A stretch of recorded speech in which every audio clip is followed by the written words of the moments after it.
friends, in this video we will know the answers to the case study question that is launched this year, this academic year in the CBSE standard paper. This kind of questions also appear in CBSE basic paper.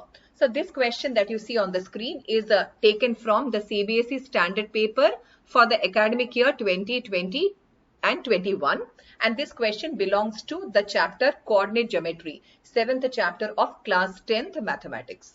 So first let us read the question. So the case study based 1, the question is about a sunroom, and what is a sunroom? You take it as a highly ventilated room. So the diagram shows the plans for a sunroom. It will be built onto the wall of a house. The 4 walls of sunroom are square clear glass panels.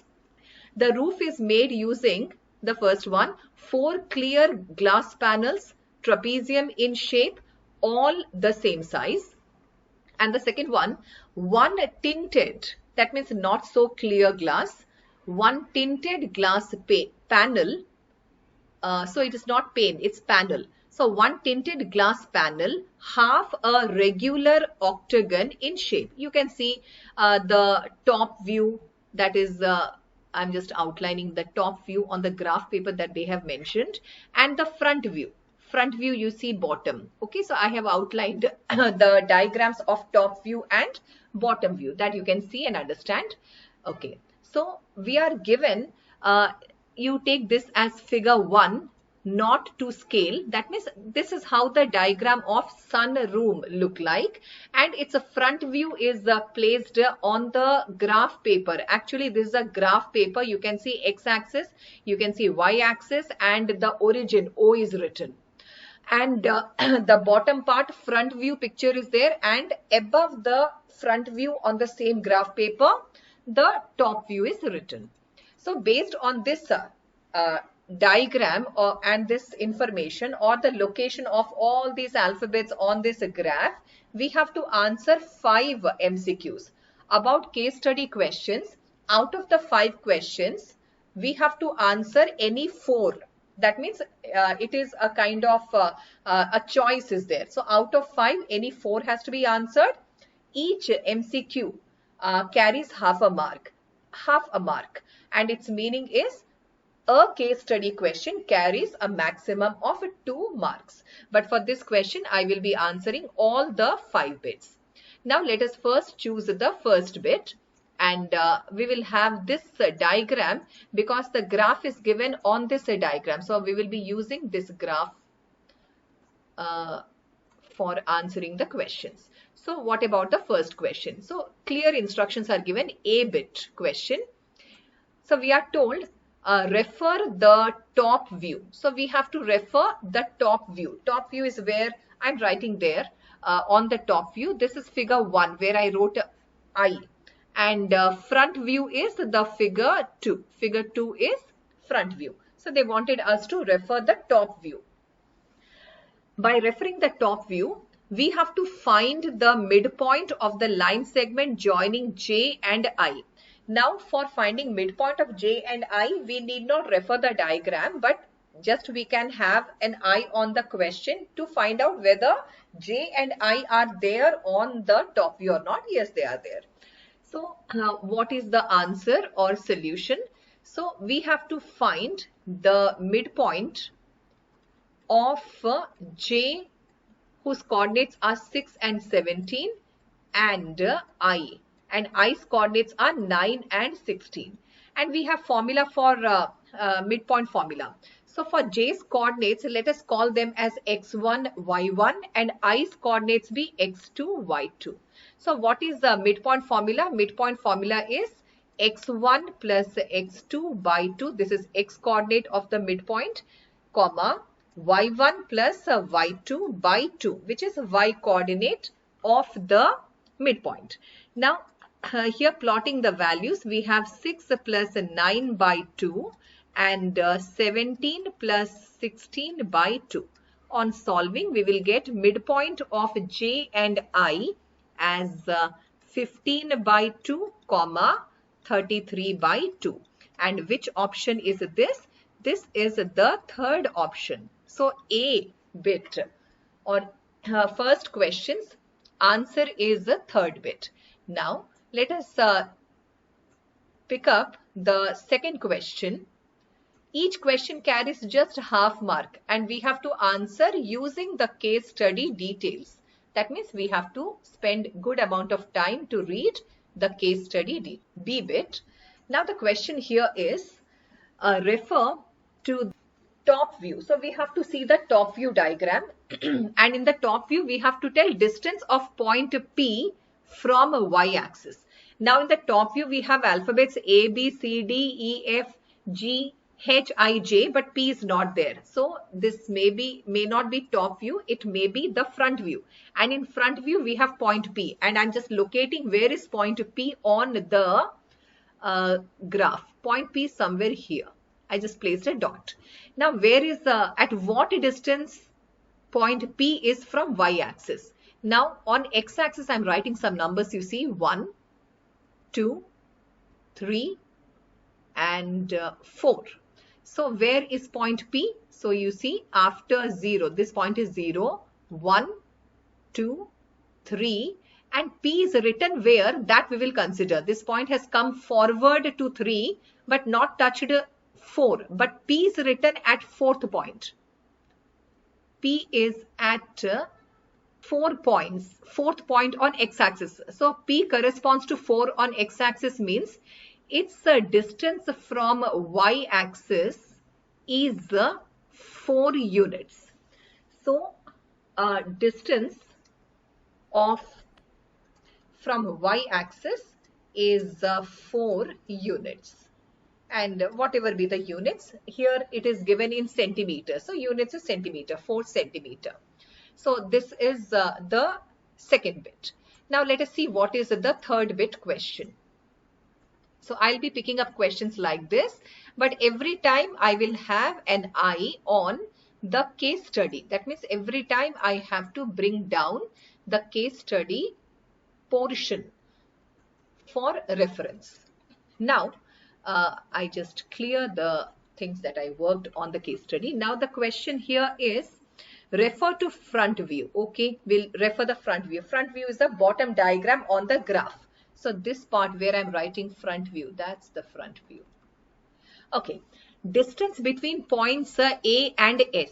So we can tell distance between points A and S when we know the coordinates. So we will use a distance formula. So what are the coordinates? Coordinates of A and S. So first we should know this or we should find this. Now look into the graph. A is located on x-axis. Corresponding point on x-axis is 1 and corresponding point on y-axis is 1, 2, 3, 4, 5, 6, 7, 8. So A's coordinates are 1, 8. And S, where is S? S is in the same line. Y-axis corresponding point is 8. But on x-axis, S corresponds to what? Let us see. So 1, 2, 3, 4, 5, 6, 7, 8, 9, 10, 11, 12, 13, 14, 15, 16, 17. So S corresponds to on x-axis 17. Y coordinate is 8. So we have to find a distance between A and S. So we will use what? We will use a distance formula. By using distance formula, we find distance between A and S. So AS formula is what? Square root of x2 minus x1 whole square plus y2 minus y1 whole square. And then we have to tell which are x1, y1, x2, y2. So here A's coordinates, I will take it as x1, y1. That means x1 is 1, y1 is 8. And S coordinates, I will take it as x2, y2. Same way, x2 is 17 and y2 is 8. Let us plot these values. So it is a square root of x2 minus x1 means 17 minus 1 whole square plus y2 minus y1, that is 8 minus 8 whole square. What do we get on solving? We will get 17 minus 1, that is 16 square. 16 square plus 8 minus 8, that is 0 square. So we have root over of 16 square, so 16. So distance between A and S is 16 units, and here 1 unit is 1 centimeter, 16 centimeter. And which is the right option? The right option is the third option. So C bit answer is third bit. Now let us pick up the D question. So as I said, I will be picking up questions, but every time I will bring down the case study part, because by studying the case study para, we are going to answer these bits. So the D bit question is what? D bit question is, so refer to front view. Okay, so front view is the bottom diagram. So we are referring to the front view, and what we are supposed to do? Refer the front view and find the coordinates of the point which divides the line segment joining A and B. So you can see A and B are across. So A's coordinate, just now we came to know, it is 1, 8. B's coordinate is what we should find. So A's coordinate is 1, 8. So we have to find coordinates of the point which divides the line segment joining points A and B in the ratio 1:3. So let me first draw the diagram where I will be applying section formula. So though A and B are across in front view, I'll put them in a straight line. So what are A's coordinates? A's coordinates are 1, 8. And then B's coordinate we have to read from the graph. Now you see on the graph, where is B connected to x-axis? So B's location with respect to x-axis is 1, 2, 3, 4, 5. I see B is at this point, and B is corresponding to 5th unit or 5th division on x-axis. And on y-axis it is very simple, because A corresponds to 8th. This is 8. Then this is 9. This is 10. So B corresponds to 10th division on y-axis. So B's coordinates are 5, 10. So B's coordinates are 5, 10. We have to find coordinates of the point. Let the point be P, whose coordinates we should find. So let it be x, y. Coordinates of the point that divides line joining A and B in the ratio 1:3. So we will solve or we will find the coordinates of point P by using section formula. So by using section formula, coordinates of point P, what are they? X, y. So P, x, y is P. I'm writing P again. Now I'll write x details.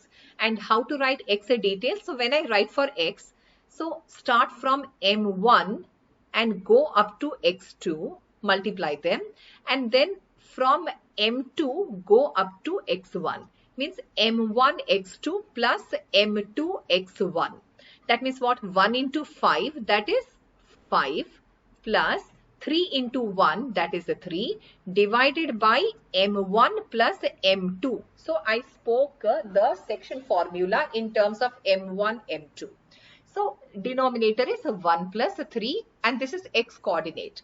And how to answer the y coordinate? For y coordinate, M1 y2, M1 into y2 plus M2 into y1 divided by M1 plus M2. So here 1 into 10, that is a 10, plus 3 into 8. 3 into 8 is a 24 divided by 1 plus 3. So these are the coordinates, and we have to just work out, and this to know the coordinates of that point that divides AB, line joining points A and B in 1:3 ratio. So we have here 8 by 4. So the first x coordinate is 2. And here we have 34 by 4. And what is 34 by 4? If we once reduce by 2 table, we will get 17 by 2. And 17 by 2 decimal is 8.5.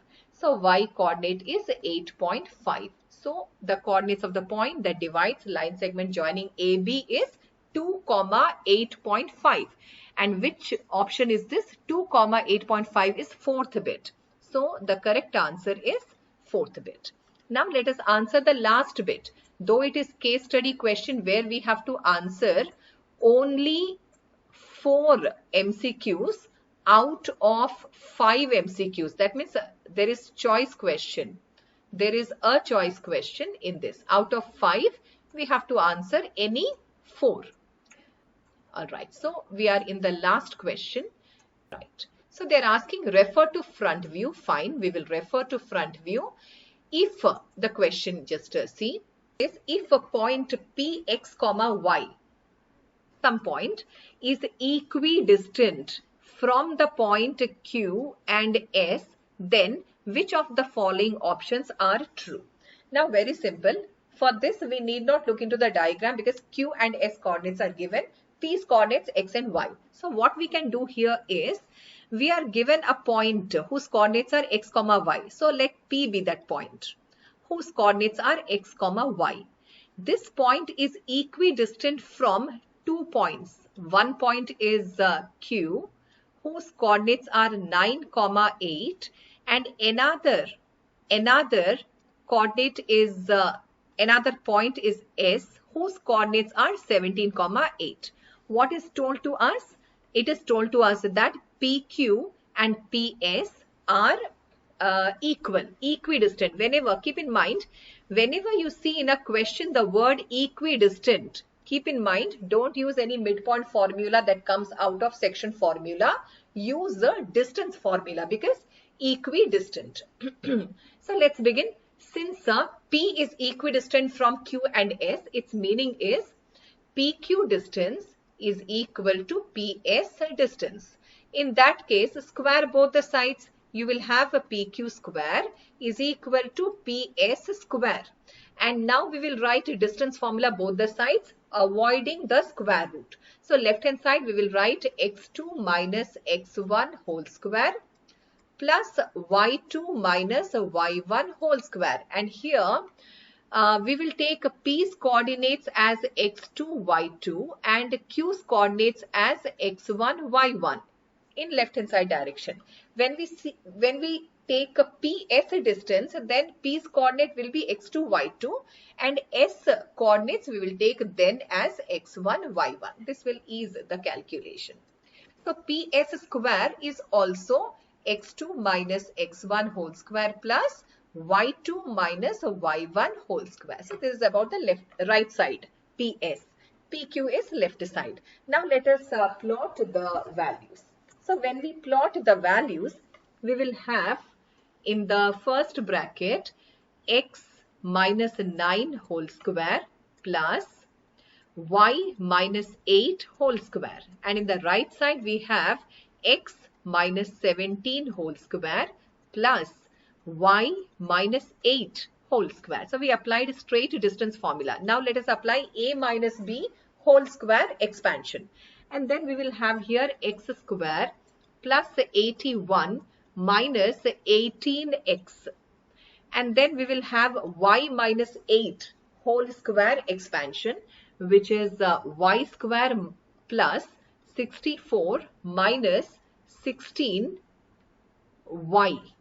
Right side we have x square plus 17 square, that is 289 minus twice of a into b. So 2 into x into 17, that is 34x. So when you expand a plus b or a minus b whole square expansion, in the expansion there will be 3 terms.